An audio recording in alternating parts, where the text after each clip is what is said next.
All right, everyone, here we are with another TSDL game. This is the round of 8. We have Trinhuv versus Aerinoa here. So, on Windy Outpost, first ban Wedham over here from Aerinoa, just right out the gate. Makes a lot of sense. Rest of the box setup, Trinhuv running 2 tanks, though you have Sissy, so it's like kind of 3 tanks if you really don't feel like first picking a tank, but goes ahead and picks up the Christie anyways. On Aerinoa's side, there's again the same 2 tanks, Hilda, Christie, very standard. Those are the 2 best tanks in the game, like by far. It's really not even close. Landius is probably the 3rd best, I would say, and it's just not even comparable, the difference between them. So you see a lot of boxes that just run Christie, Hilda, and then you first pick a tank because you really don't want to be forced onto Landius eventually. So I imagine we will probably see Aerinoa first picking a tank here. Doesn't really look like the kind of box that supports an all-out rush. He does have the Lewin. They do have the Lewin, so you can bring passive guard on the Lewin and not pick a tank here, especially if you're able to force a lot of physical damage on Trinuv's side. Actually, Trinhuv just in general doesn't have a lot of single target units. There's a lot of assassins here. You do have the Helena is a big single target threat. Yulia is kind of a single target threat, but most of the time, if you're playing kind of a tankless rush style, she's just going to be dead before she reaches you anyways. Would I ban a Christie over Hilda? It's such a difficult decision because they're both just so damn good. Honestly, it would depend on your opponent's box, really. If there's a lot stronger Princess side, then maybe you ban the Christie. If there's a lot stronger Tensei side, maybe you ban the Hilda. But really, the difference between fighting the 2 of them is pretty small. If you're going to fight a tank and not AoE around them or assassinate around them, you really need to be prepared to just deal with both. Because the difference between fighting Christie versus fighting Hilda is so incredibly small for single target units that it's not really worth spending a ban on. You'd rather ban something else and just let them pick whichever tank they want. The one place where it does make a difference is with Elwyn. Elwyn, in the right scenario, can one-shot a Christie with phalanxes. Will never kill a Hilda. Will never kill a Lancer Hilda. But he can kill Christie even if she brings phalanxes. If you have max cav training and get kind of the right engage in, you basically hit the exact threshold where unicorns will 2-tick phalanxes anyways, and then Elwyn just annihilates Christie after they're gone. So that's kind of like the one place where it really matters whether it's Hilda or Christie, but it's a very specific case. It's not that hard to prevent if you have the Christie. So it's just not really worth it. So yeah, it's basically, I probably wouldn't ban either of the tanks just because functionally there's so little difference between the 2 of them. Let's see. So we do see Aerinoa going just kind of full offensive here. We have the Illustrial to try and pick units out behind guard. However, the units that you're seeing are Yulia, just revives, whatever. Epsilon, who can hide. You can't hide forever, but you can usually use your hide very effectively to approach in on assassins, and they can't do anything at all about it. So far this Illustrial is not super impressive. It is a pretty nice glory lineup, picking up the Sherry to accentuate that. The Elwyn's basically just here to buff. Because again, the Elwyn has to get through the Christie to do anything. And yes, he can technically one-shot the Christie, but there's not any single target follow-up for that to matter. And now that Rosin's on the field, he cannot one-shot the Christie, because one of the conditions for Elwyn one-shotting a Christie is passive block. You have to passive block the aura, or else she has magic damage reduction, and unicorns will never reach their threshold. Wonder how Aerie is going to take care of Yulia with Christie Yulia pushing up. Yeah, it's going to be rough. Especially with Trinhuv getting an extra healer here. Basically, the way that you can take care of a Yulia with assassin comps is you hit her with someone like a Sherry or an Illustrial, where you can hit her and then run back out of her range, so she can't just hit you and heal herself back up. And then you bring in a second assassin and finish the job after she's at 1 HP. But if there's just a massive healer sitting behind this Yulia, that's not actually going to work. So now Aerinoa is going to have to kill the healers first, and then you can start wearing down the Yulia. But in the meantime, Yulia is just kind of walking at you very aggressively. It's kind of scary. Epsilon's here as well to try and take some of that pressure off as well. We do have 3 assassins on Aerinoa's side, which is a lot. Illustrial on this map is very good. But again, it's a rough matchup when you're trying to kill Epsilon Yulia. It's a rough matchup for the assassins. I think this is Thorn's Yulia. No. No, I don't think it's Thorn's Yulia. As far as I know, there's only one person who runs Thorn's Yulia, and I'm pretty sure he stopped running it, because it's not very good. But it is possible, I suppose. It is really funny to see a Thorn's Yulia when she procs Thorns and then heals back after combat off of the Thorns damage. It's comical. It's not strong, but it's comical. Sometimes it works out.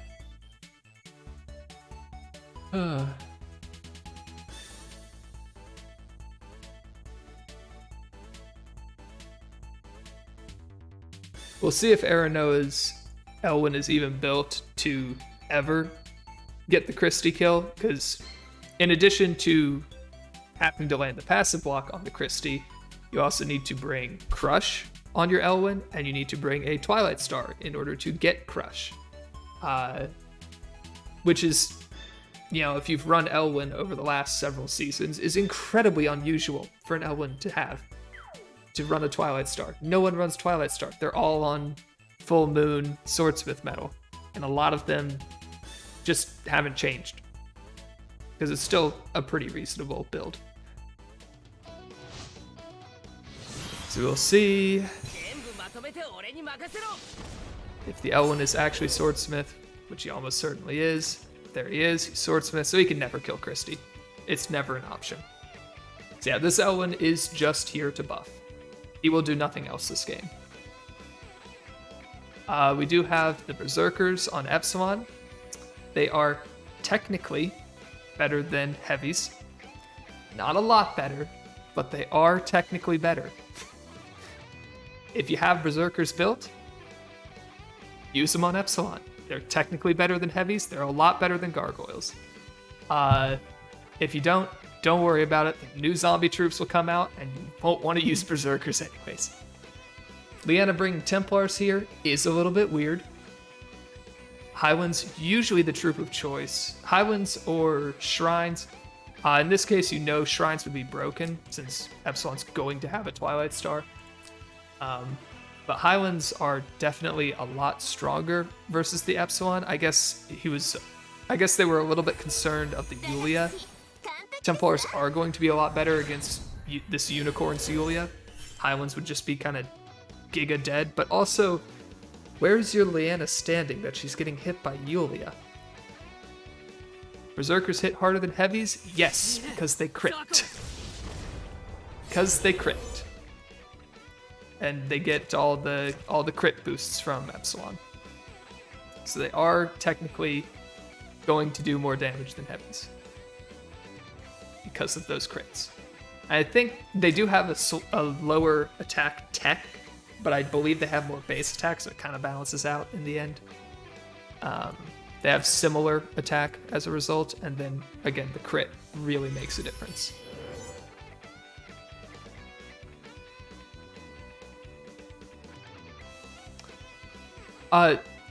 The mods do all apply on all the soldiers. It's just that an extra 30% crit is an extra 30% crit, which is pretty nice. You're a lot more likely to crit with berserkers than you are with heavies.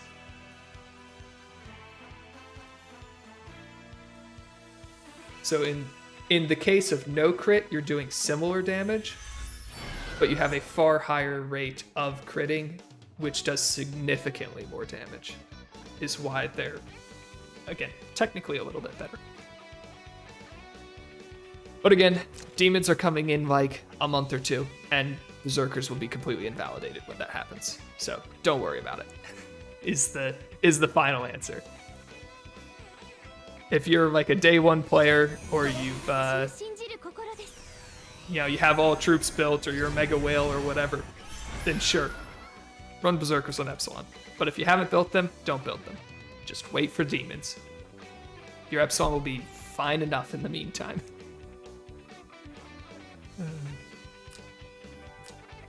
So we do see, oh my gosh, it's a Wind Whisper Sherry. Okay, this Sherry wants to be the sole reason that Yulia dies. This is actually an interesting tech. I actually used it myself over the last weekend's Apex slot for dealing with revive units with Sherry. You run in, you shadow raid them, you kill their first life, they revive. Almost every unit revives at like 20% HP except for tanks. So you kill them, they revive at very low HP, and then you just Wind Whisper to finish them off. Your Sherry is dead for this because you're using your second action to kill them again rather than run away. But if Yulia is like 90% of Trinhuv's damage and you can just kill her, that's pretty good. Then you turn it into an Epsilon duel.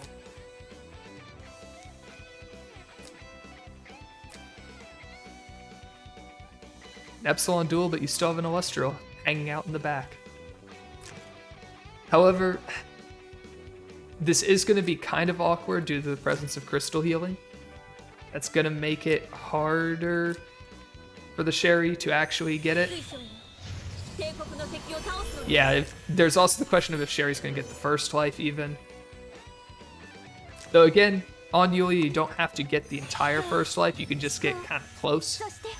As long as you disable her revive and she's low enough that the Wind Whisper kills. But crystal healing is just going to make that so hard. Oh, hello, Epsilon. Goodbye, Epsilon. We are not dealing with that today, says Aerinoa.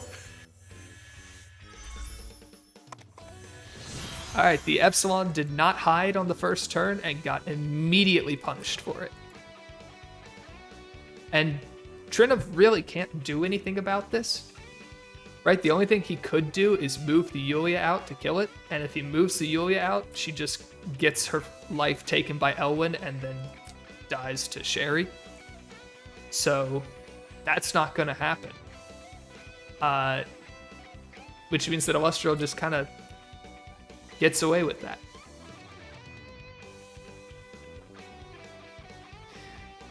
And now there's 3 assassins all pointed directly at this Yulia. One of which does have a way to potentially kill her twice, especially if she starts getting chipped by the other assassins.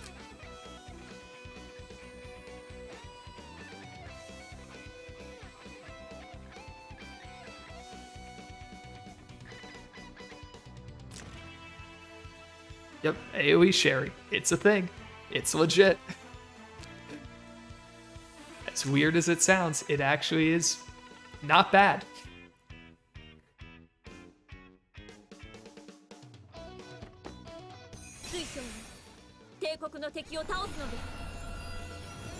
Okay, Trinhuv sets up 3C.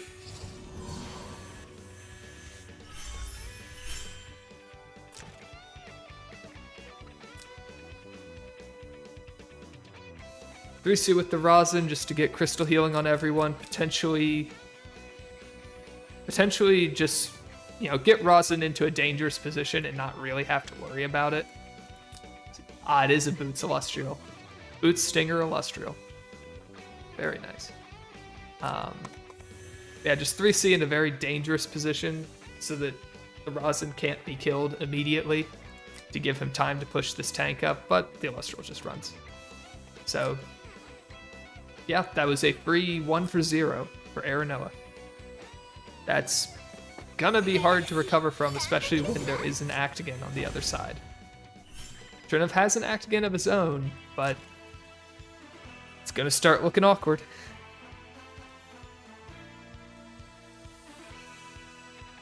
If Yulia kills the Illustrial there, Elwyn immediately engages, kills Yulia, puts her to 1 HP, and then she either gets healed and stays out of guard, or the tank moves up and she dies to Sherry. No matter what, these assassins come in and kill her immediately afterwards. She could not do that.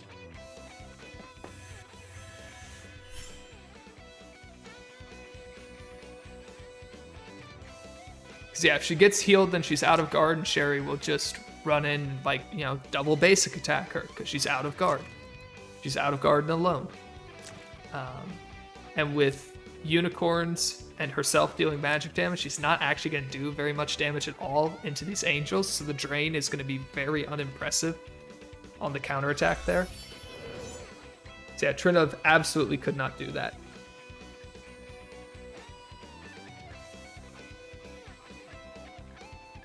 They still have to just try and push into the middle, walk this Yulia forward, and then try and get Yulia under tank with a healer supporting her. Beat everything to death. That's been the Yulia plan since she came out. It's still the Yulia plan. It's rough. It's rough in current meta with assassins galore. To kill your healers behind the tank, to kill the Yulia behind the tank.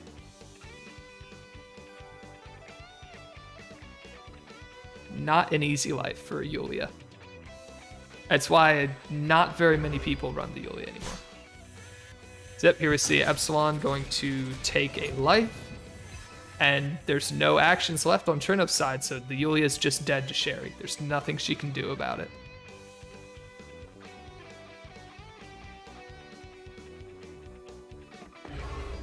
There we go. Down falls the Yulia. And with that, Trinhuv has a Christie and a couple healers. That's not going to do it. It's just not.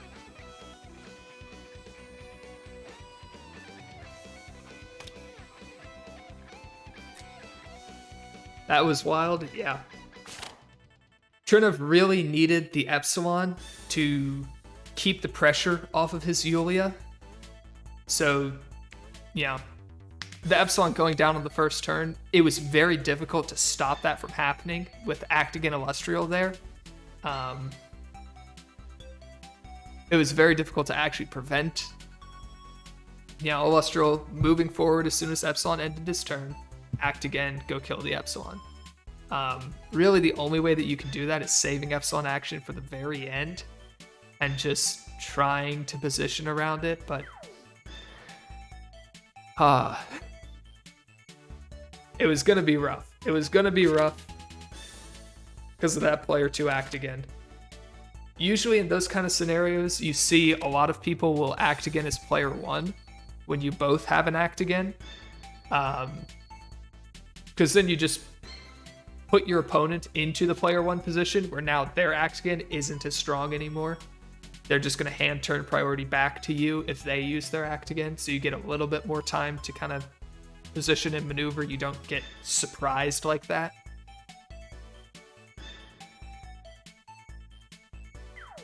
Should have banned Elwyn and Assassins if you wanted to pick Yulia. The Illustrial was first pick. The Elwyn was second pick. The Elwyn was second pick when Trinhuv banned tanks. So there really just wasn't an opportunity to ban Elwyn and Assassins, right? Trinhuv banned the Wedham first, which is a reasonable thing to do.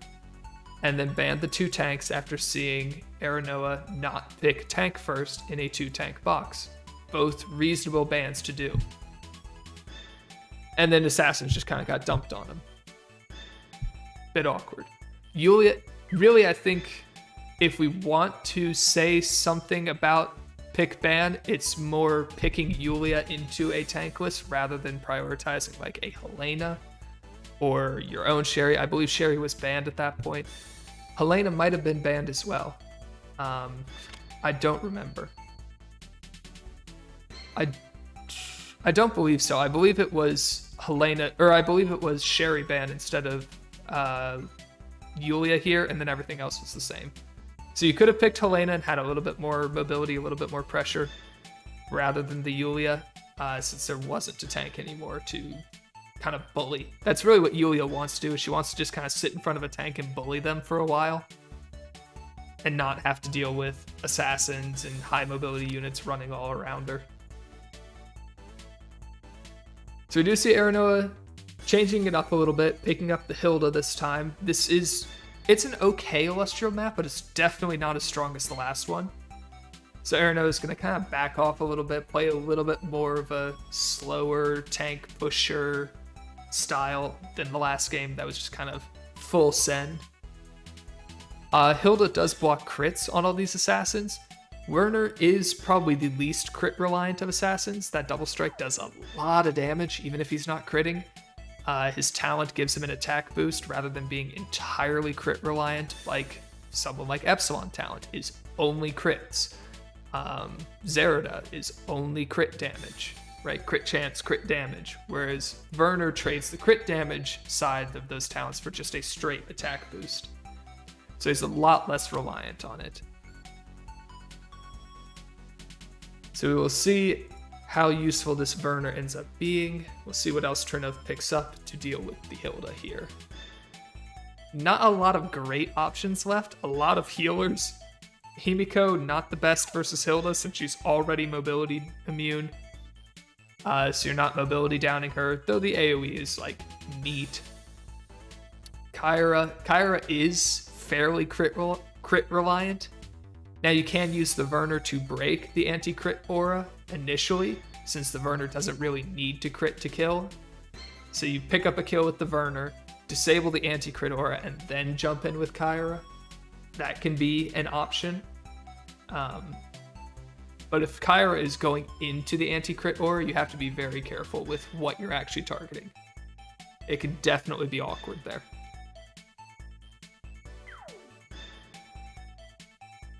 We'll see what Aerinoa picks up. The other thing is Aerinoa doesn't have any units here that really fear Kyra. Like, he has his own Kyra, who's probably somewhat scared of Kyra. But Lewin doesn't really fear Kyra with Sand Seas. They're just too durable.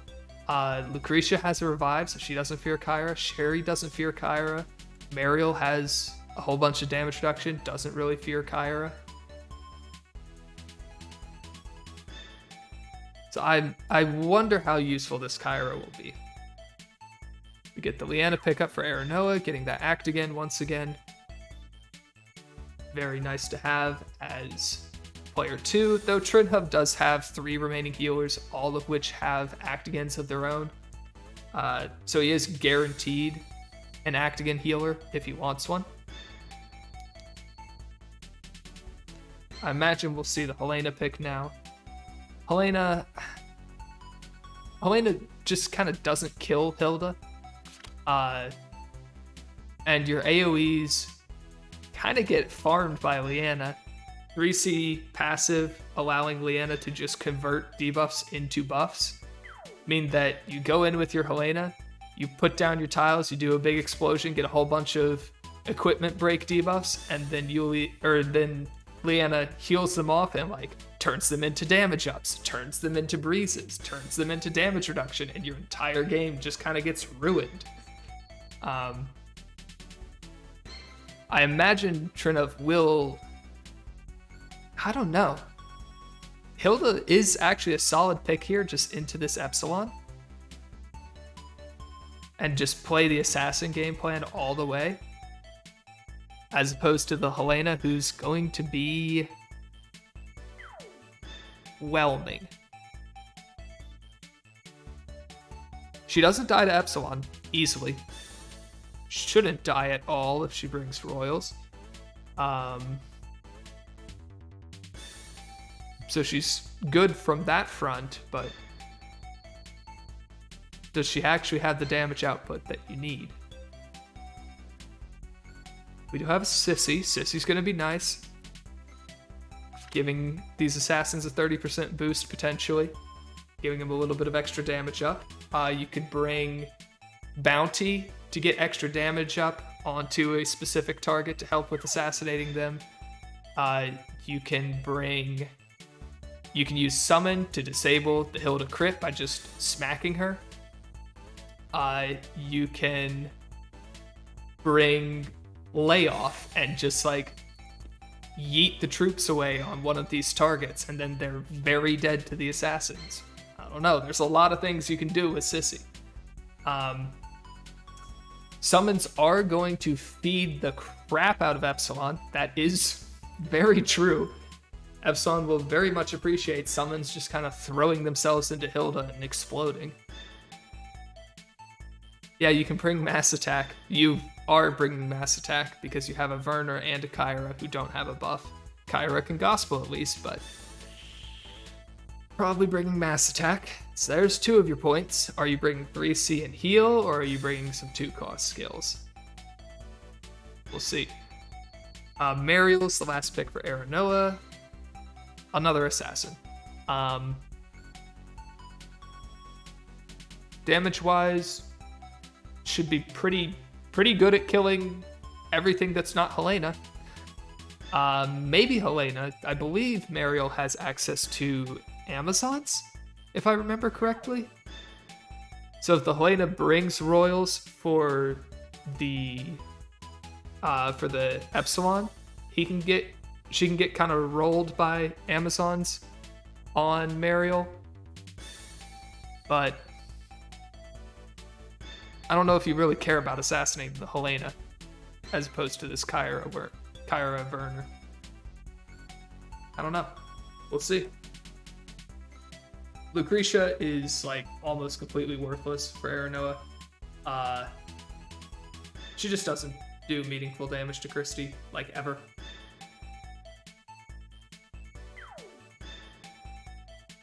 Yeah, if the Helena could bring Highlands for breaking through assumed Lancer troops and Lancer transform on Hilda, in which case Amazons are really bad. Firebrands absolutely do not do anything to Christie because you just bring GI or Highlands or Empress and they don't scratch them because Firebrands are not very good. So yeah, you will see when this Lucretia hits Christie, she'll maybe kill the Empress Guard. Maybe.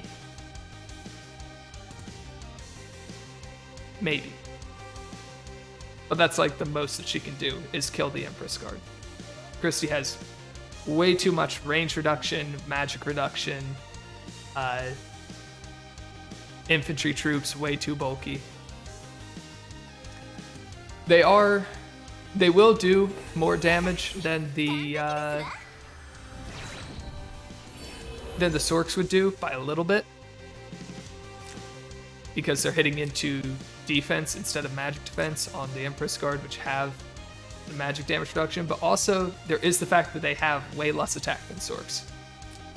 So it's not as much more damage than you would think. Now, if the Christie brought Angels, Firebrands would be amazing. Then, you can actually get the Christie down to like 30% or something. You still don't kill the Christie, but you can get it low. But if you are a Christie, you just don't bring Angels here. In reality, there's almost no scenario where Christie really should bring Angels. There's very, very few where you bring Angels. Black Hole would be pretty nice as opposed to Dark Reaper. Yeah. Sissy struggles pretty hard with debuffs. So Black Hole could definitely get you some extra goodies, though you do have a Kyra for at least healing off the damage. But the debuffs are hard to get rid of. Yeah, especially with Shrine Maidens here and no AoE heal. Basically, Trinhuv's only answer to debuffs would just be standing in place for a couple turns. There's no actual way to get rid of them. I guess you could 3-seat once. But most of the time, Kyra's not jumping back that close to her allies.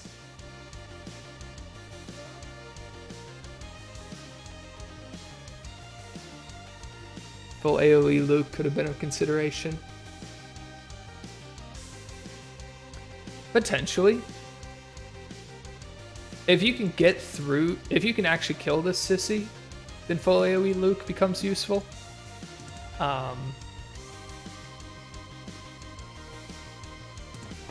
Would have been good even if you can't kill the sissy. Because the thing that I'm concerned with full AoE is that it's very difficult to kill this Christie at that point. But you're probably still fine, right? Like,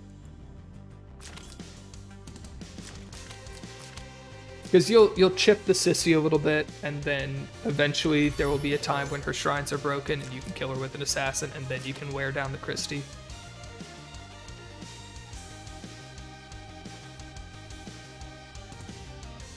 So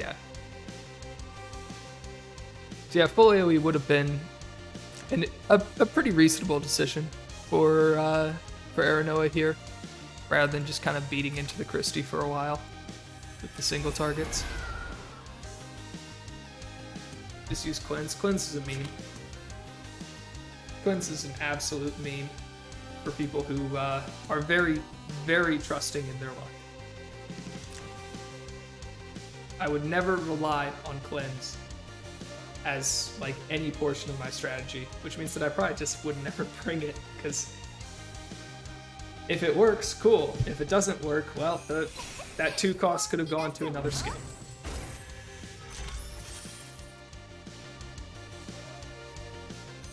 Cleanse is fine if you have other dispels, but running solo Cleanse, I guess you do have the Mariel can dispel some things, so maybe Cleanse would like actually do something meaningful ever.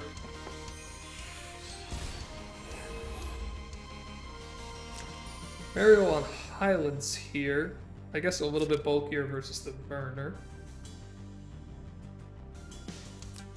Means that she can't kill the Helena, but again, you don't care about this Helena. This Helena's pretty useless.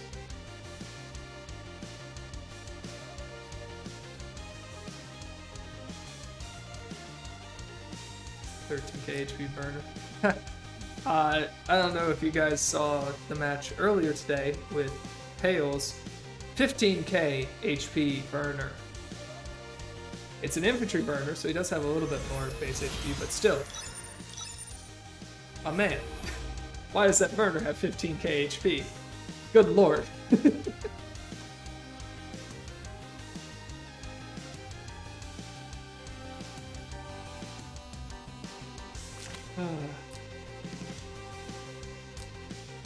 What star is this burner? That is a 6-star burner. That is a pretty strong burner. Looks to be Overlord badge. A pretty reasonable choice for burner. Overlord badge means that defense stance burner can like just completely murder Lucretia. Because if she comes up to 3CU, it just doesn't do anything. You don't get the stat debuffs, and you just can't kill her.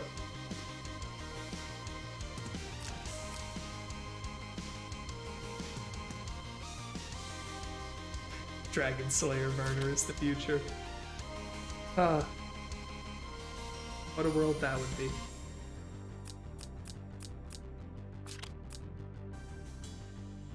I guess if he does so much damage that you don't need Stinger anyways.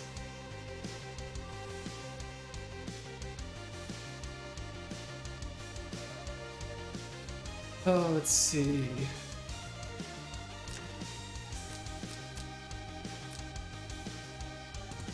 we actually have no sneak on the Epsilon here. It's a little bit interesting into double assassins. Especially Kyra outrange. Well, yeah, Kyra pretty heftily outranges him. He ties Werner in range, which means it's just whoever gets a breeze. So it's a little bit interesting to not see the sneak, but I guess you don't really need to respect the Kyra range when you have an entire Hilda. So she's not really gonna jump on you anytime soon.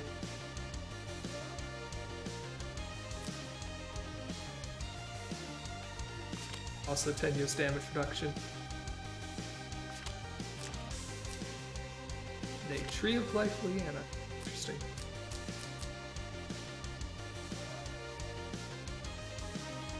Big HP because of it.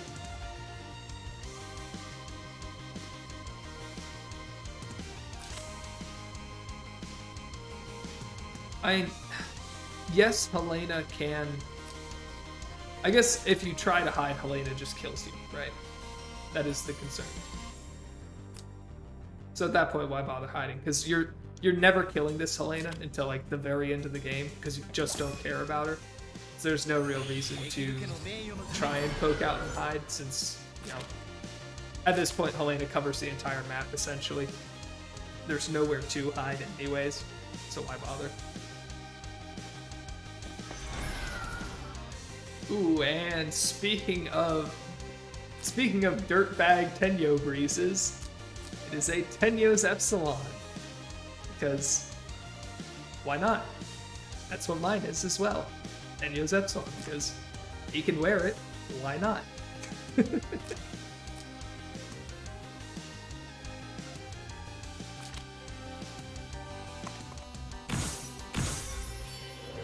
Helena is moving up though, will be in position to kill this if the Hilda moves away. So by moving this Epsilon back, you kind of just are committing, Aerinoa is kind of just committing to really just standing here. Not really gonna do anything this turn. You could see the Mariel go in. Werner's hard to kill. I don't know if he's... I'll be honest, it's been a long time since I've seen a Mariel, like, in action. I don't know if she has the damage to kill a Werner. Highlands are a good bulky troop. They're not the best offensively. I still imagine you probably get this kill. Twilight breaks his rights, and then he's not that bulky after that, but at the same time, Heavies are a pretty good defensive troop. He is on a forest, so it's very likely that she would kill, but I'm not confident enough to say yes, absolutely. Especially because you do lose a bit of HP attacking into the Christie here.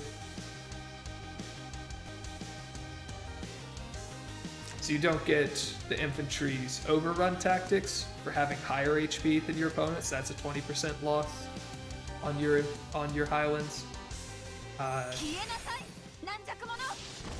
You lose the damage reduction. That doesn't really matter too much on offense, but it does mean that you're attacking into an assassin. They're going to hit you first, so you actually probably do lose a bit more Highland damage as a result of that.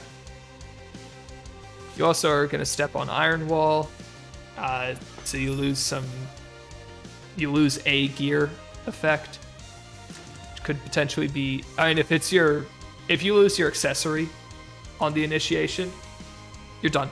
It's over. Go home. You're not engaging. That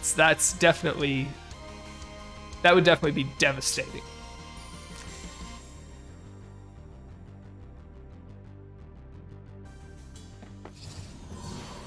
Alright, here she comes though. She could also go for the Kyra. That is certainly a much easier kill. So right now she's going to kill the crap out of Elite Mercenary. She actually doesn't lose like any HP on her troops because she hit Elite Mercenary. And goes for the Werner and misses by 200. Thank you, defense buff. That's gonna be a yikes from me, dog. Ooh. That's what I was saying. It was very close. The high ones aren't that much damage. Could kill Sissy? No. You're never killing behind the shrines. This is a swordsmith, Sissy. Never happening. Kyra would have been easier, but if the Werner is dead, then Kyra's not able to get through this crit aura on Hilda. You're not able to shut that down as easily, and you're not going to kill without the crit on like any of these units. So yeah, 13k HP Werner, defense buff, heavy infantry on a forest, just barely enough to save him. Racer? No, it's a Overlord badge. This is almost certainly Overlord badge, not Swordsmith. And we see it almost feels like Aerinoa is kind of sending it at this point, saying, missing this kill means I'm probably losing, so I'm going to start doing some desperate things, like attacking a Hilda with Royals on terrain. Or not on terrain, but on her crystals. Just trying to make something, anything, kind of connect here. But now, you know, you just lose the Epsilon, and that's your only remaining assassin, right? Mariel can no longer assassinate anything. So this game should go Trinhuv's way at this point. Yeah, you give Trin a choice to make and hope that they make the wrong choice, basically. But Trinhuv does not. Equipment break immediately makes these heavy infantry take so much more damage from the Helena as well.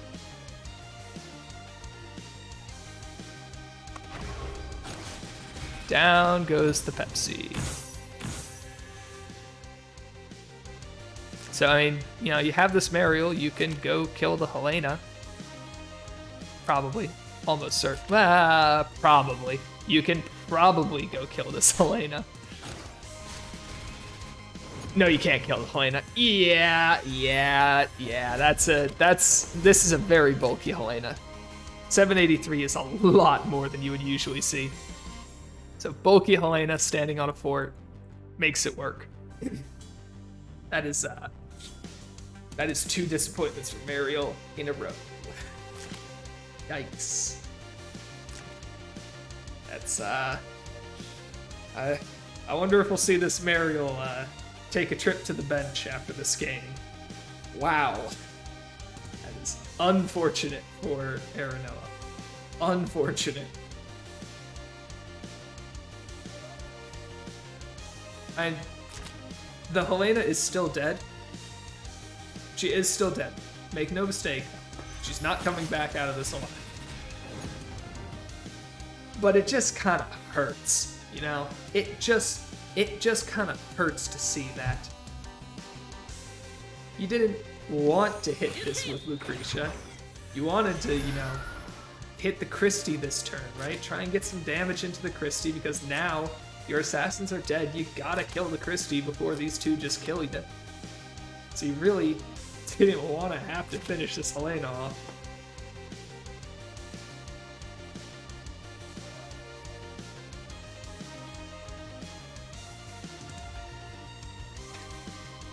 Marash would never miss the kill, but Marash is so slow that he would have still been stuck in the last game. Damn. No respect. I mean, you're not wrong, but also, damn.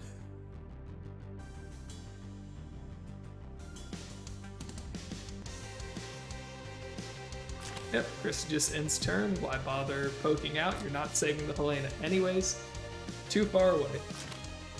Leave her for dead. We do have sneak attack here to potentially try and double snipe the Lucretia. Unfortunately, Lucretia has the Glory of the Worlds. That's not happening. But you didn't know that going into the game, so you can potentially, like, you could use Kyra to break the crit aura, and then Werner comes in, crits the Lucretia, kills her, she revives, sneak attack goes off, you kill her again. That's the reason why you bring sneak attack over warfare tactics. Warfare tactics does not do enough damage because it's only a 1x fixed damage, whereas sneak attack is 2x. So it would punish a Lucretia who is not on glory. Unfortunately, this Lucretia has 2 revives, so you're not actually going to kill her with a sneak attack. So in this case, warfare tactics would be a little bit better. Assuming that you could actually attack from terrain. But there is pretty plentiful terrain on this map to attack from.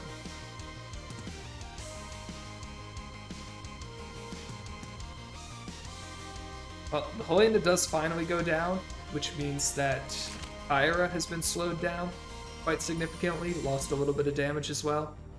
But the Kyra was never really the problem. It was really, it's always been the Werner. The Werner's always been the problem.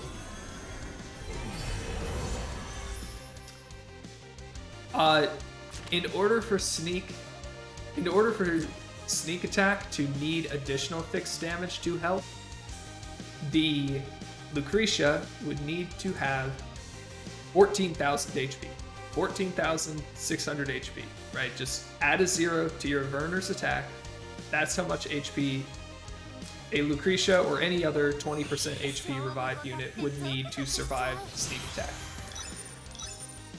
You do have the Hilda anti-fixed aura. That does mess with it a little bit. So maybe 12.5 at that point. But probably not. Probably not. The Hilda pushes forward. That puts this Lucretia out of crit aura range. Werner has a breeze. He could just run around and kill her. There's nothing stopping him. Oh, Pikachu, thank you for the sub. Very appreciated. Trinhuv decides not to send it though. Doesn't really have to. Again, Lucretia's not killing your Christie anytime soon. Especially with Sissy just kind of hanging out with 10 coins. Like, 3C as an Actigan is what you're going to typically see it used as, but it's also 100% HP heal. So even if this Lucretia, by some miracle, does do a whole bunch of damage to Christie, you can just get rid of it all. No need to care.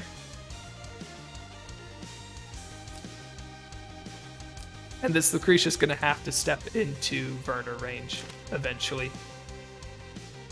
And then she's just dead. Hilda is also very much getting bullied because no one wants to be in range of the Werner. No one wants to be anywhere close to him, which means that she's not getting healed. And she's just getting bullied by these mages. Taffertier, welcome, welcome. Yes, we are going to be going into Game 3 here. Game 1 was very explosive by Aerinoa, just a whole bunch of assassins versus an Epsilon and a Yulia on Trinhuv's side that just kind of died very quickly. Epsilon died on the first turn to an Illustrial, and then the Yulia just could not stop the onslaught of assassins at that point. This game, Mariel disappointed Aerinoa twice in a row. Missed the kill on Werner by a couple hundred, then missed the kill on a Helena by a couple hundred, and it's all been downhill from there. As Lucretia dies, actually does not quite die to that, 617. So yeah, 12.5k HP is just barely enough. This is a very thick Lucretia. Sneak attack is usually enough to pick that up. But even still, Aerinoa knows there's just nothing happening. His Lucretia now doesn't have a revive, is susceptible to Kyra, is susceptible to Werner. It's just not gonna come. It's just not gonna work out, right? She 3C'd into the Christie, killed the Empress Guard, did no damage to Christie herself. You're not gonna get both lives before that Lucretia's just dead.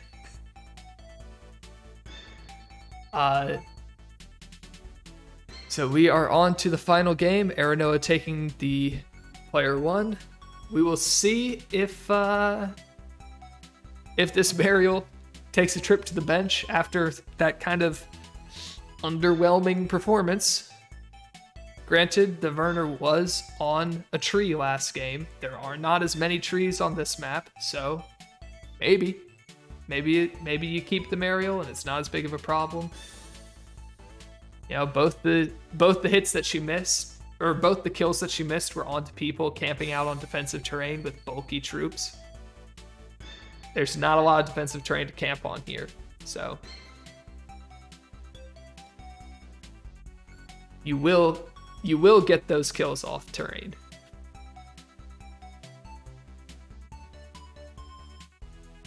We will see. We will see what Aerinoa goes for. We'll see if Aerinoa tries this kind of slower tank push style again from this last game or goes much more aggressive. Okay, that's a interesting adjustment. So this, we do see the Mariel say goodbye. Goodbye, Mariel. Illustral comes out. That's pretty obvious. This is not an Illustral map. Switches in a Jugler, a TGS, and a Himiko.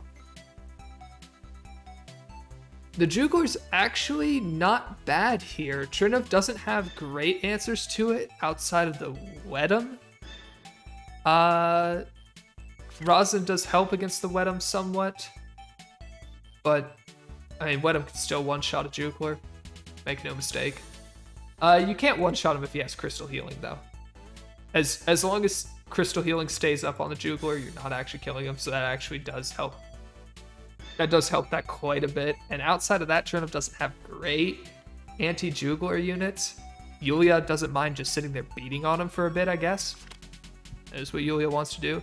Jugler is taking a trip to the doghouse, though. No Jugler. No Jugler, no Hilda. So once again, Trinhuv doing kind of a similar thing that they did in the first game, where they see, there wasn't a tank pick immediately. There's only 2 tanks. I'm going to ban the tanks. The difference here between the first game and this game, it was kind of a shaky play in the first game because there was a first pick Illustrial. There was an Elwyn that followed up. There were a lot more assassins, just bam, bam, bam, bam, bam, that Trinhuv didn't have time to ban because they spent those bans on the tanks. This game, there's a first pick Rosin. Rosin really wants to camp next to a tank, right? Rosin's useful, provides utility to a tankless team, but generally, if you're playing tankless, healers are not your best friend. You're gonna kind of wait and last pick whatever healer you get left with, and try and get some form of utility out of them, but you don't want them early because what are they healing? All your units die if they get attacked. So we do see the Elwyn pick. We saw in the first game, though, that this Elwyn is not set up to one-shot Christie. So this Elwyn is just a faction buff. He's a faction buff, and he's a way to punish units that try to leave Christie guard. So that does make the Himiko stronger, since you can now, you force them to all clump up on their tank, and then you can AoE them down. It makes the Himiko stronger. It makes this Lewin stronger for the same reason. Helena for the same reason. But on its own, this Elwyn doesn't have much offensive pressure. Aerinoa really needs to get the offensive pressure from their next picks here. And we'll see what Trinhuv does to deal with this. We did see Rosin get banned. So that, again, kind of leads me towards these AoE units as what Aerinoa wants to pick. Kyra is a pretty good answer to that. Just kind of a mini Jugler for when you're getting hit by all these AoEs, keeping your team healed up a little bit.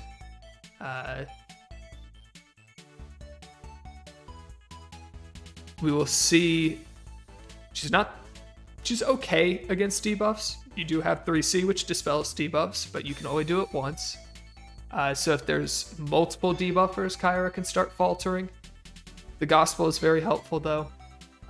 There are still 3 healers on Trinhuv's side, though. If Aerinoa does go down this AoE route, Flo is very much a liability versus AoE because she cannot consistently heal herself and the rest of your team you can very quickly run into trouble if you're relying on flow. We see some more damage get banned off of Trinhuv's side, and we do get an assassin pick in the Epsilon, so perhaps not going down the AoE route. Kyra, enough to kind of spook that off. Because that would make a Flo more reliable. Again, Flo's biggest issue is not being able to heal herself while she heals everyone else. But if there's a Kyra, well, Flo's always going to be the lowest HP person because she's so damn squishy. So Kyra will just keep healing the Flo up and you'll be fine. You see the Tiaras get banned just to make these assassins and single target threats a little bit less threatening. Himiko get banned as kind of the big AoE explosion that Aerinoa had. Now they're left with Helena, doesn't really do a lot of AoE damage. Lewin's okay at AoE damage, but if he doesn't clock, you only get it once. The tiles are nice, but if you don't have kind of that AoE follow-up, he's not really going to do too much. There's also a Helena pick by Trinhuv, so this Lewin might want to bring Protect as opposed to his SP one-cost skill to try and fend off this Helena, keep her from just kind of running over, run over, kill the Elwyn, run over, kill the Epsilon for free, basically. Sissy pickup. I imagine we see the Lucretia, and then Lucretia bringing AoE here. T-Just really doesn't do very much. T-Just is basically just a teleport in this game, and it doesn't seem like Aerinoa has the kind of damage to be able to afford that kind of a pick. It feels like Aerinoa's picks need to be very valuable in and of themselves. They need to do a lot. Each one of them needs to do a lot. And I don't think T-Just does a lot. I think T-Just does a little bit, and maybe if you had something other than the rosin first, then the T-Just becomes a little bit more useful as a last utility pick. But I think you need the damage of the Lucretia, and looks like Aerinoa agrees. We do see Aerinoa timeout and bans, so does not get to ban. I wonder what they would have banned. I don't know. Would you have banned the Epsilon? You almost certainly leave the Yulia. I feel like you might have just banned Hilda Himiko anyways. Maybe the Epsilon. I don't know if you wanted to ban this Epsilon or not. If it actually matters that they missed ban there.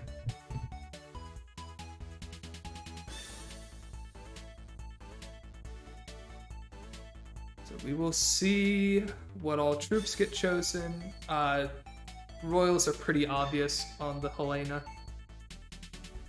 We're just blocking out the one assassin. I would suspect AoE Lucretia to try and get some damage through with this Lewin together. I don't think you really gain very much from single target with the Lucretia. I think because you're hitting into a Christie, right? Like you just tried to do that. It did absolutely nothing. I really don't think Aerinoa should try and do it again. Granted, the Christie is going to bring phalanxes this game as opposed to the Empress Guard. But even still, Christie is so good versus magic that phalanxes Christie still hard walls a single target Lucretia. It's just not good for the single target mages. They just hate Christie so much. They can't kill her ever. So I would be surprised to see single target Lucretia here as opposed to AoE. If Kyra dies, then can Trinhuv even answer Lewin? Trinhuv can't answer Lewin, like, at all. Forget Kyra. Kyra doesn't kill Lewin. Helena doesn't kill Lewin. Epsilon doesn't kill Lewin. Right? Nobody kills Lewin. That is kind of a problem for Trinhuv. Nobody here actually kills Lewin. Now, you can't kill the Lewin if you get him into an endgame scenario and, like, hit him 3 times in a row. But nobody here actually kills Lewin. That's a 1k defense Lewin. Good lord. If Christie brings horses, definitely not. She does bring the Templar, but Christie doesn't kill Lewin. Templar Christie is also giga dead to Elwyn, so that's a bit of an odd choice. It's better against the Lucretia, but there's the AoEs on Lucretia. And Cleanse. Cleanse over Sanction. Yeah, there's an entire Kyra. Okay, sure. Oh, back to Berserkers.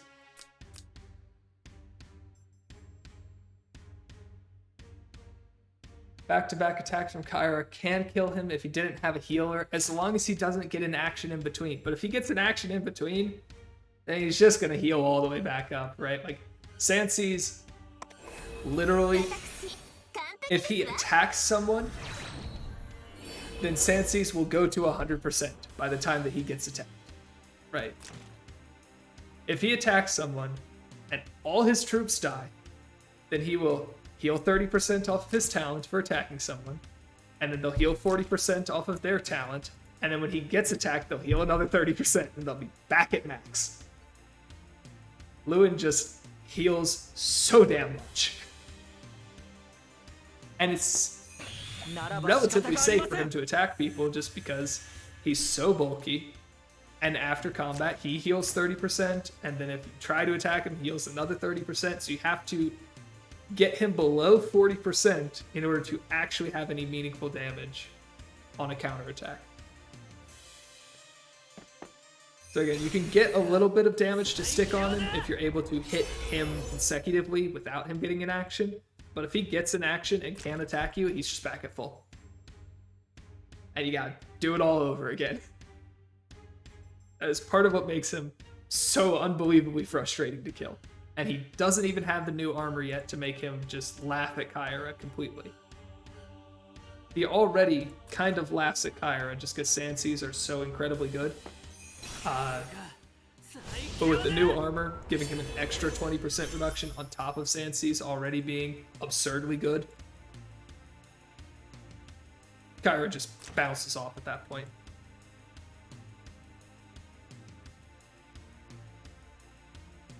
I mean, Helena, can kill all the Sansi's. True. And then she'll do 20 damage to Lewin. And take a whole bunch of damage on the counterattack.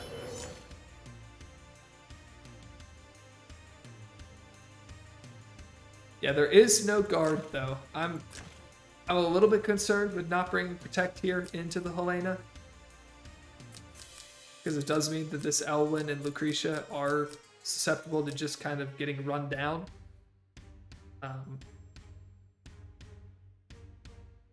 I guess you just kind of plan on the Helena trading 1-for-1, but usually letting your opponent trade into you is, like, really bad. Because they get to pick what they kill, so whatever Trinhuv's the most scared of, he gets to kill. They get to kill. Which is probably the Elwyn. Since you brought Templars on your Christie, it's probably the Elwyn that you're most scared of. So you just get to kill the most threatening unit on Aerinoa's team, and then Aerinoa has to use cooldowns to kill this Helena. Or at the very least use actions, right? They go negative in action economy for it. And that can definitely, when you're tankless, that kind of negative trade is really, really bad. It can really hurt you. You don't know if Helena actually kills Elwyn if Crystal Healing is up.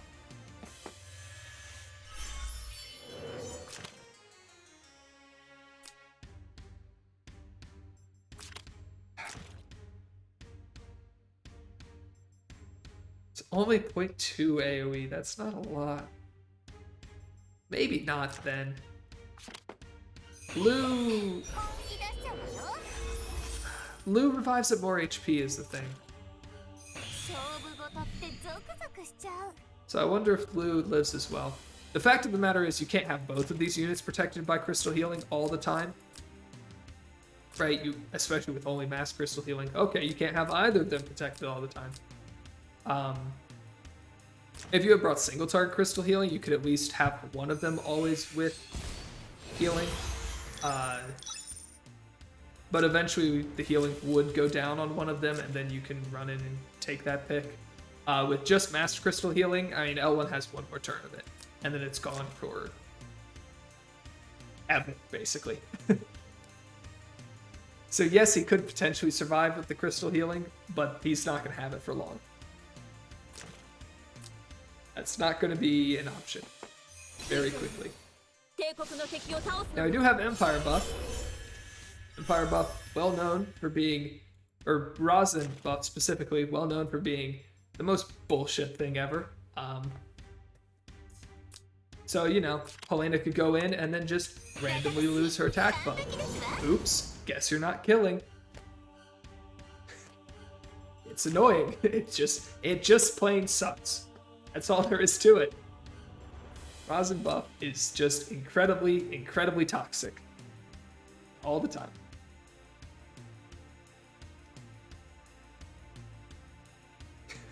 Fun fact, Rosin's Empire buff will literally always dispel the attack buff out of like 15 buffs. Yep, that's pretty consistent with my experience as well, Taffertier. It's just irritating. It's just an irritating buff. Basically removing Pepsi from the game. What happens to an Epsilon if he loses his faction buff while he's attacking? Does he just stop attacking? I actually don't know. His troops don't... How would only his troops not attack? Because his troops attacking is part of his talent. Or Epsilon attacks and his troops... Epsilon doesn't attack and his troops attack. Yeah, that's what... That makes a little more sense. Because his troops are joining in on a ranged attack. They don't actually care about their own range. But Epsilon is suddenly going from 3 range to 1 range, and the game goes, you can't do that. So he just attacks with troops, and then you do absolutely nothing. Yeah, that's... that's a tasty one. So Epsilon is not going to be attacking the Elwyn or the Lucretia, I would imagine, because boy, do you not want that to happen.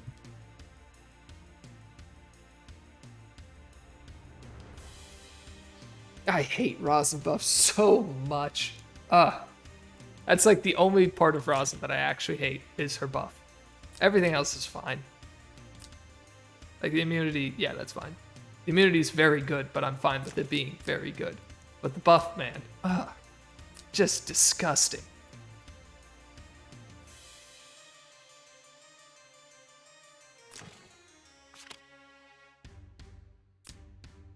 I mean...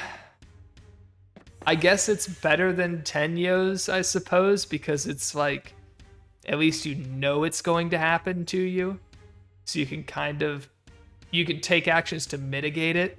Whereas Tenyo's just kind of randomly shows up sometimes and goes, no, you're not killing that person. Strip attack buff, attack debuff. It's not happening.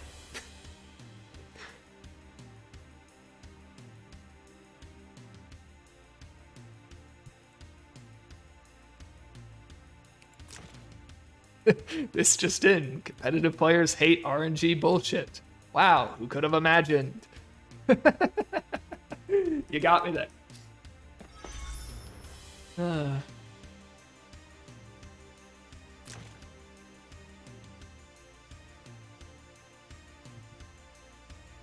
Epsilon just kind of gearing up in an intimidating way.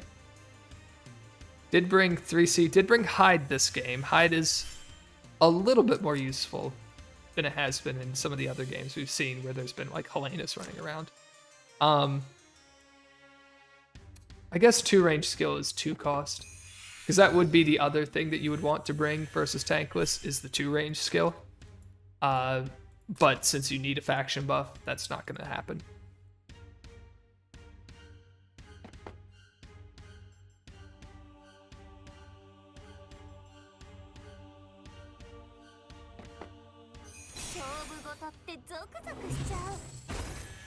Does he have a one?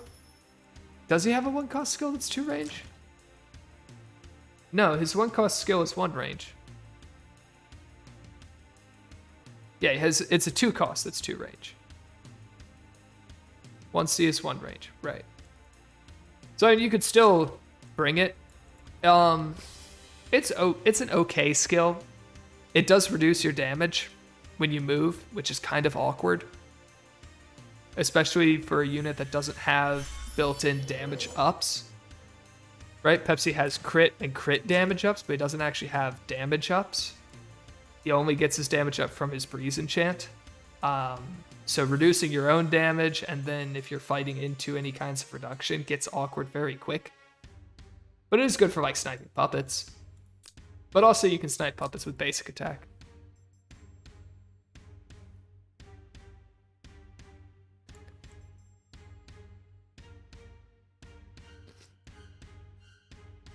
Yeah, it's definitely an awkward one when there's like actual bulky units running around. When there's already units on the map where 3C is a question mark, one cost is just not really helping. I'm not even... this rosin's pretty papery. But even with how papery this rosin is, I'm not even comfortable in saying it would kill rosin just because Empress Guard.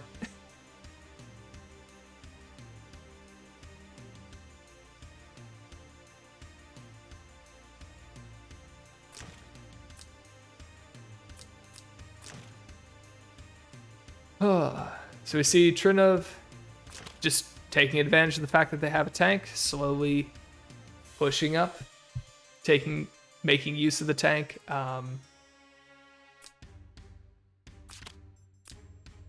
Does need to be a little bit worried about this Elwyn. Elwyn now camped on a forest, going to be a lot harder for Helena to pick off. Royals not the highest damage troops out there, for certain.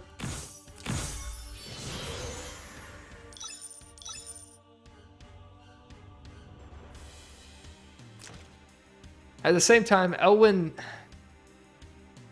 doesn't really live things, I've found. He's not very good at actually surviving. Right? Like, you see this Elwyn and you see, oh, 13k HP, 900 defense. That's kind of a lot. But his troops aren't very bulky. Right? They don't have any kinds of damage reduction. They don't have any extra defense, right? This is all the defense that unicorns have. They don't go up. A lot of other troops have like hidden defense in their techs. Unicorns do not. That's it. So he really ends up being unreliable for surviving these things.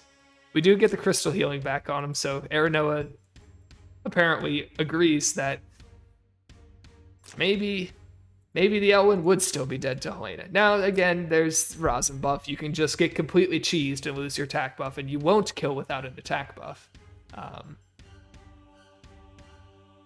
But yeah, I personally don't really like the Swordsmith build. I've always been ambivalent towards it, but I really don't like it anymore because he just doesn't live anything. Right, like any unit that's attacking into him, they'll just kill him anyways. Golden Knight Elwyn. Does he get Golden Knights? If he gets Golden Knights, that might redeem his bulk from the kind of embarrassing state that it is right now.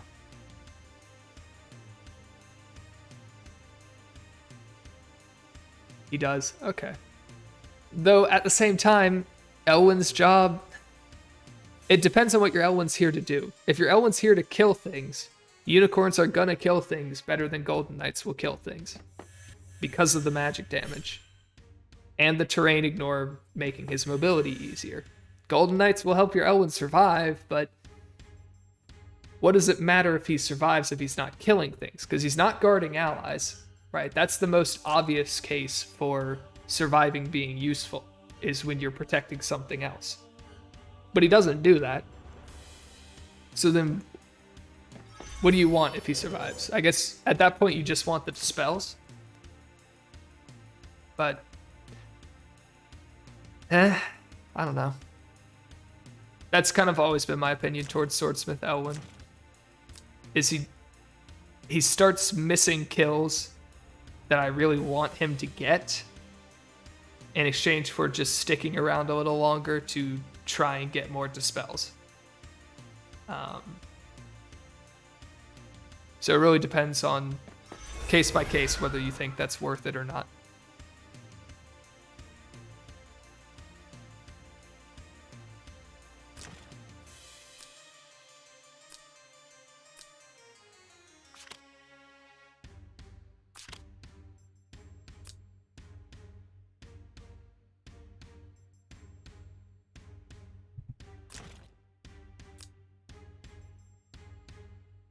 Kyra is set up in a position to hit a whole bunch of these units if she wants. It's just a question of what does she want to hit. Doesn't really want to hit the Lucretia. Doesn't really want to hit the Elwyn. Doesn't really want to hit the Lewin. Now you can hit the Pepsi.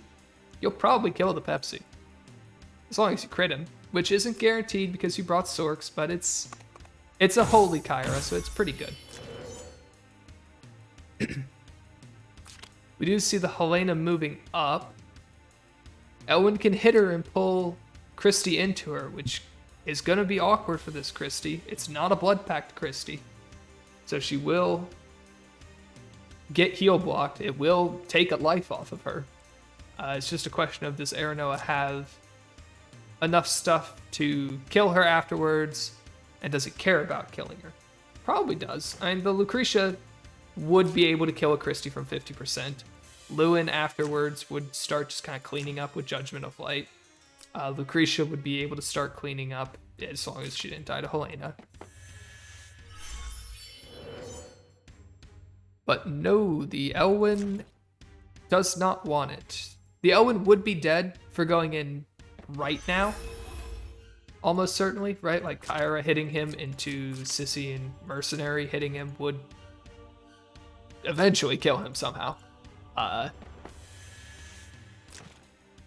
Lewin, acknowledging the fact that this team doesn't want to deal with him, stands on a forest right under their faces and says, "Deal with me, please."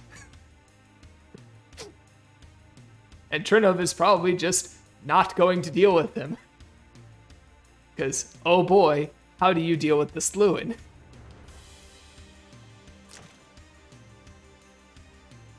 How do you stop him?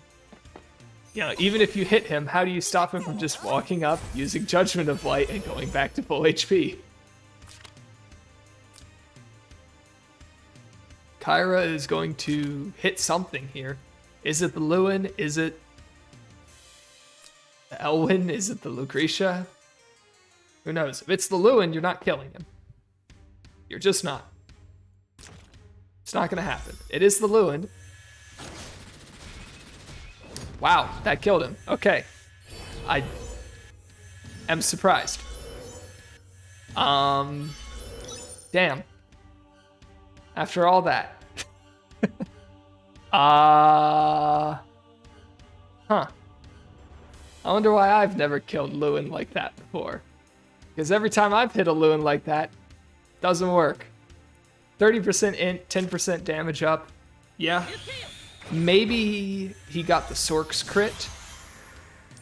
Right, there is a small chance that Sorks crit thanks to this, thanks to talent. So maybe we got a dirty Sorks crit there, because usually that's not enough. Usually that's not enough, especially camped on a forest. I guess Aerinoa just needs that Tiamat armor to come out already. Because with Tiamat, you're not dying there. The extra 20% reduction, you're just fine. Right, that should almost certainly be enough to push Kyra into 3 ticking Sanseas instead of 2 ticking. You know, Aerie was complaining about Blood Pact Lewin, so maybe they moved on to something else. Maybe. It was a 1k defense Lewin, which is... It's good, but at the same time, I don't know if it's enough that it has to be a defense accessory. Because Lewin just has a lot of defense, thanks to the 30% in his talent. Yeah, they don't usually have good magic defense, but they usually have so much HP. so much HP and then troops just being so unbelievably bulky. Haha, goodbye attack buff. Nope, just kidding. It's just hiding. Something else got dispelled, and Lucretia dies.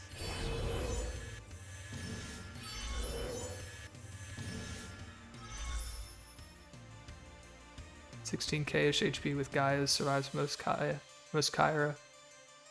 Yeah, I mean, just in general, most Lewins survive most Kyras, which is why I'm wondering, was it just the damage up from Sissy 3C, or did something sneaky happen there that we, didn't see?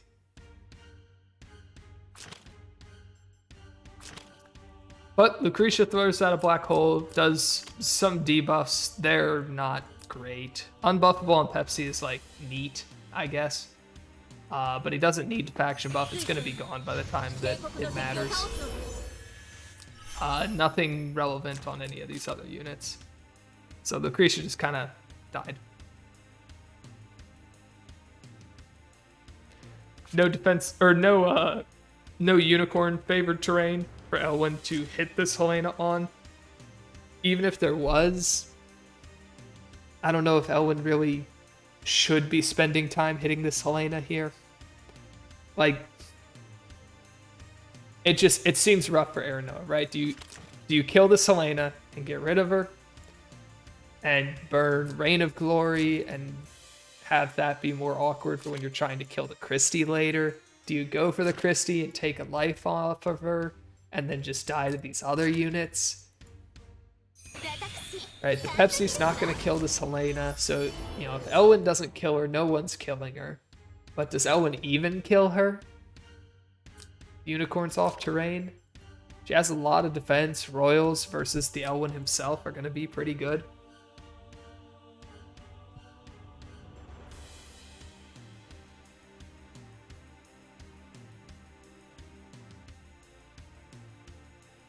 Unicorns hit first. As long as they kill all of the Royals, then yeah, that's fine. Which they probably will, even off of terrain. They don't have that much attack, but it is into magic defense, so it should be fine. So I mean, you probably still kill this Helena, but again, yeah, you really don't want to kill this Helena with Elwyn, right? Actually, Pepsi does pick up the kill.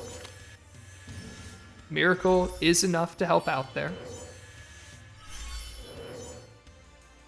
So you do pick up the kill with Pepsi, which means that now Elwyn is free for beating onto this Christie, but boy, that's a lot of action still sitting there.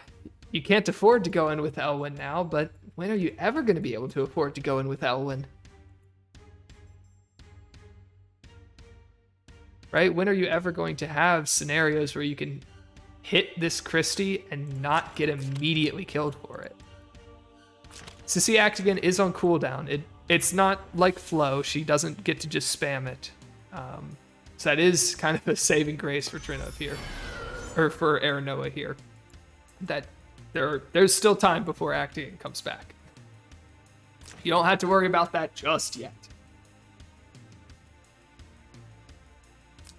And maybe you jump on this Christie on the forest and say, from here, Kyra won't take my first life because she doesn't have a buff. So you would have to buff her with the Sissy, and then, you can't take both lives, and you could get through this Christie. But also, at this point in the game, with the Lucretia gone, the only unit that cares about Christie being gone is the Elwyn. So if you sack the Elwyn to kill the Christie, okay, I guess. You don't have any other units that are going to do anything with the Christie being gone, so it doesn't really matter if the Christie's gone at that point. So I think I agree with what Aerinoa is doing here, which is basically just keeping this Elwyn back, holding him up to try and punish some other unit if they do step out of position, because it just kind of doesn't matter if you kill the Christie. You don't really need to worry about killing this Christie until the end game. Unfortunately, you just lose the life on Elwyn, which means that he can't really stand around so comfortably. Kyra just jumps back to guard. The Kyra still has plenty of mobility thanks to the summon. So even though the Helena did die, there's not really any punishment on Trinhuv's side for taking that 1-for-1 trade. And now Elwyn has to run over here and hide with the rest of the team. But Kyra's skills are going to be back up eventually. Epsilon, has a breeze, is going to start pushing you out.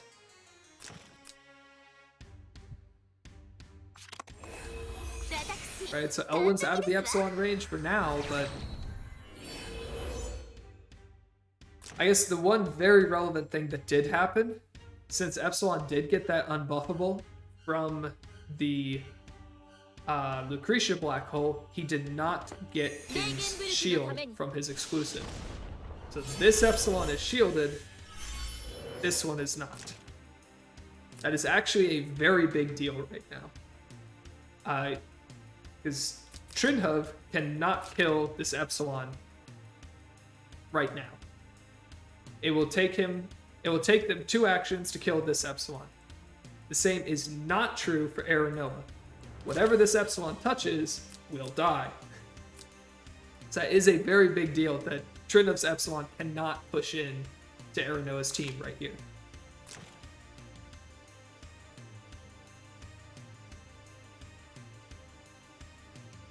So it is kind of the Pepsi show right now. We're just seeing the strength of this shield effect, and just kind of the strength of Pepsi himself, as he almost single-handedly shuts Trinhuv from pushing in. Basically, he is just single-handedly shutting down Trinhuv from doing anything aggressive right now.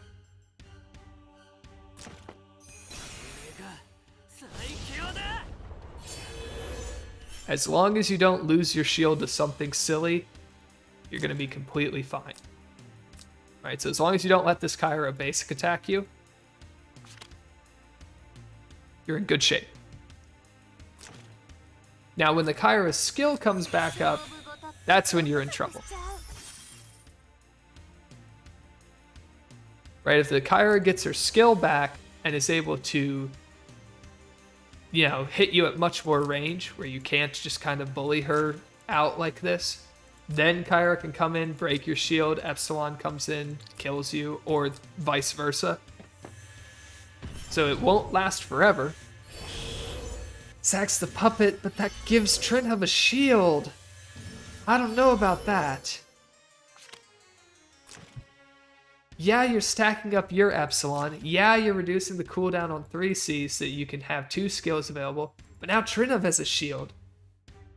Your biggest advantage as Aerinoa here was that Trinhuv didn't have a shield. But now Trinhuv can push this Epsilon into you, just like you can push your Epsilon into them. And you can't do anything about it. Did you have to sack it for the Elwyn buff? Maybe, but you don't really need Elwyn buffed right now, because again, Elwyn has to kill this Christie, and how is he doing that? Actually, Elwyn could have killed the Kyra? 1, 2, 3, 4, 5. 1, 2, 3, 4. Why is this Kyra still alive? I guess if you kill the Kyra, you potentially lose the end game to Christie. Even if the Epsilon duel goes your way? Oh, right, Lancer's tanking. Never mind. Never mind. It's 12:30 where I am. Sometimes I miss things. Lancer is tanking.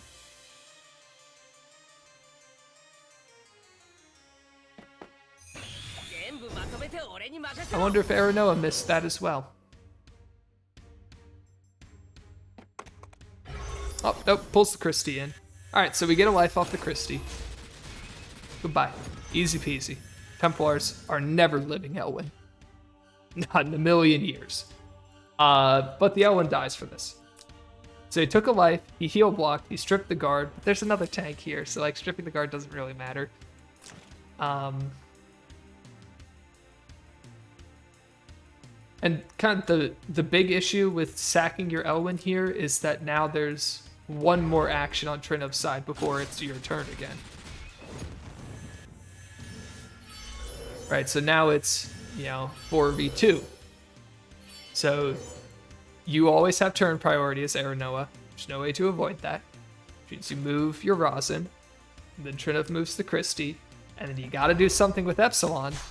And after you do something with Epsilon, you have both Assassins and a Sissy act again, all crashing into your Epsilon before you have another chance to respond. So yeah, you kill the Christie here. Nice. Now you don't need the Guard Ignore to... Well, you still need the Guard Ignore because there's still the damn Mercenary. He's still here. But also, you're just kind of dead. 2, 3, 4, 5. Yeah. The Kyra couldn't break the shield. The Kyra couldn't reach to break the shield. So you're not dead this turn. Which means you can get another kill.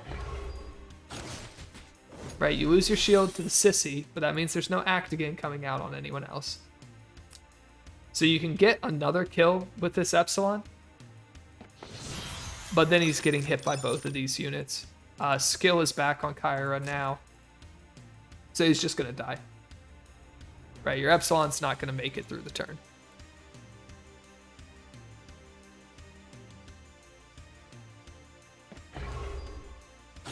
You're not killing the Sissy. Shrine Maidens. Shrine Maidens and a Swordsmith mean that's not happening. Went for the Sissy there because it keeps this Epsilon out of range of these two. Right? If you run up and kill one of these, then you just die to the other one plus the Sissy. But you can't kill the Sissy. It's the issue, right? Maybe Rosin can kill Elite Mercenary and get you your shield back, and then you can try and make something happen. But there's 2 units and an act again. Even if you kill one, the other ones are just gonna murder you. Now you don't have a skill either, so you have to basic attack. Breeze does mean you have the mobility to do that, but you can't kill the Epsilon. He's shielded. And the Kyra is probably going to hide behind these units, so you won't be able to reach her. Or she'll run out in front of them and die. But again, you kill the Kyra, and then the Epsilon hits you, does a little bit of damage, breaks your shield, or like the Mercenary or Sissy hits you, breaks your shield, and then the Epsilon hits you. Epsilon doesn't have a skill. He will have a skill if you kill something, though. She's still being guarded. Everyone's being guarded, so actually you would just be killing the Mercenary. Right. This damn Mercenary. One day, I will remember that Mercenary exists. That day is not today. Epsilon on the forest is able to survive a buffless Kyra. No real surprises there. But also, all his troops are dead.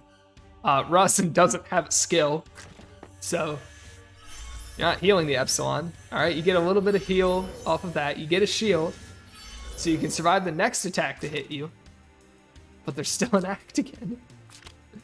I don't believe Trinhuv is able to break shield and act again this turn, but it just doesn't matter. Yeah, because Trinhuv can sack Elite Mercenary to reset the cooldown on 3C on their Epsilon, and then be in range with the skill, pick up the kill on Aerinoa's Epsilon, and that's the end. And there we go. So that is the last game from the round of 8 for TSDL, with Trinhuv advancing into the round of 4. That was a good one. That was a good set. So, if you are watching on YouTube, I have all of the TSDL videos in a playlist. They should be over there on the side, so you can watch any of the other ones if you missed them. And as more games get casted, they will show up there as well. As more games get casted by me specifically, because I can't put other people's things in my own playlist. So, until next time, YouTube, goodbye.